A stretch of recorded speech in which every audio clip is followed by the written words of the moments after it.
Hello people! I'm back to California, which means I can unpack my motorcycle now. Super excited.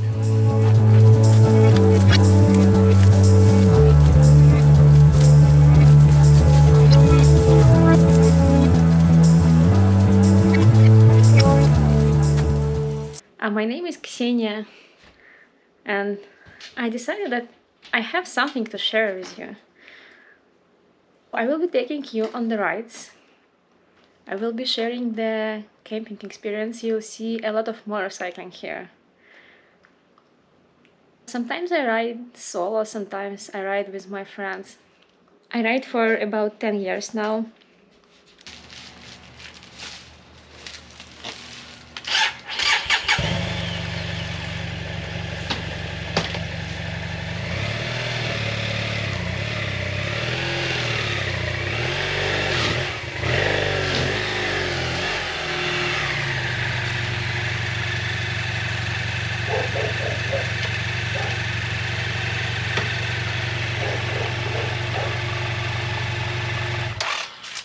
So yeah, I'm super excited to start my channel and to take you guys with me on the rides. I do long distance riding and I do off-road, and I always knew what I'm gonna do with motorcycles, like even before I got my first bike. And my first bike, by the way, was Yamaha YBR 125. Awesome bike, just perfect as a first bike. Probably not, it depends on the country where you live actually. It was 125cc and I went long distance riding. Long distance, I mean, I would start riding before the sunrise and finish the rides after the midnight. It was super hard to pass trucks on the highways. But from day one, I had this, the small figures of the models, the small models of the motorcycles. They sell it, and I have F650 GS. I put it on my table, and it was standing there for almost 2 years before I actually bought it. This model was 1-cylinder, but I knew that I need 2 cylinders, and I just didn't find the model with 2 cylinders. with 2 cylinders, but I bought the bike exactly what I want. I knew the model, I knew the color. And the fun thing about GS bikes back then was that it was the only adventure bike that would allow me to ride, because I'm not tall, and it's scary to get on a full-size adventure bike when it's your first adventure bike. So I found the bike of my dream in another city, and I went there and I went for a test ride, because I arrived and the person who was selling me that, he did not know that it's my first adventure bike, and the only bike I was riding before was the small Yamaha bike. And he was like, okay, you can do a test ride and just check that everything is fine. And the bike was sitting in the garage for a pretty long time, and I was like, oh my god, this is so big bike, and I'm probably gonna drop it right here. But everything went well in front of the owner. It was a 5-minute ride, so I went one way.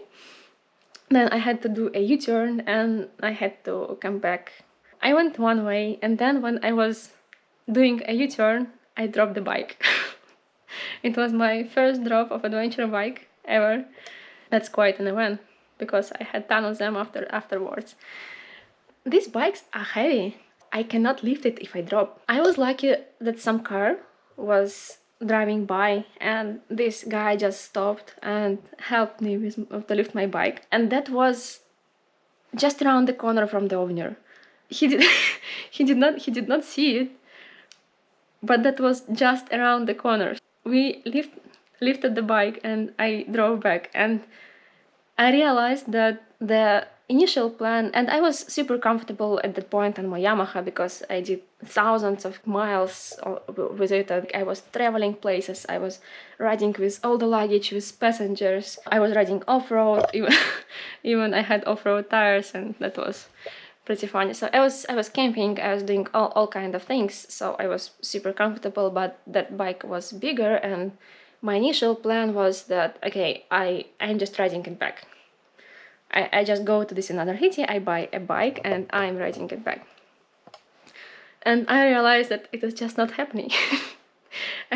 I just cannot ride this huge bike back to my hometown just because it's pretty long distance. I had to get it shipped.